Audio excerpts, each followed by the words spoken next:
50 Shades of Hay is a venue and guest house located on a small holding just outside of Cape Town, just off the N7 between Philadelphia and Malmesbury.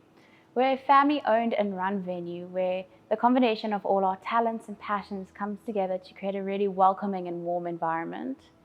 The old stables at 50 Shades of Hay have been cleverly converted into an exquisite events venue.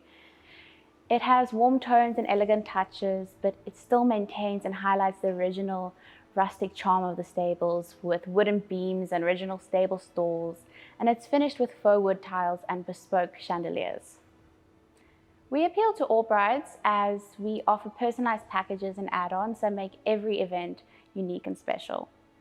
The venue can accommodate up to 100 guests, and we have everything you need here, from the beautiful events hall to outdoor ceremony and pre-drinks areas, a catering kitchen, and accommodation. There are photo opportunities galore at 50 Shades of Hay, from gardens to fields to even a forest-like area at the back of the property. There are also many elements that can be used as backdrops for photos, such as an avenue of trees, a vintage car, horses, even our big stable doors. We look forward to welcoming you to 50 Shades of Hay and cannot wait to make your special day come to life.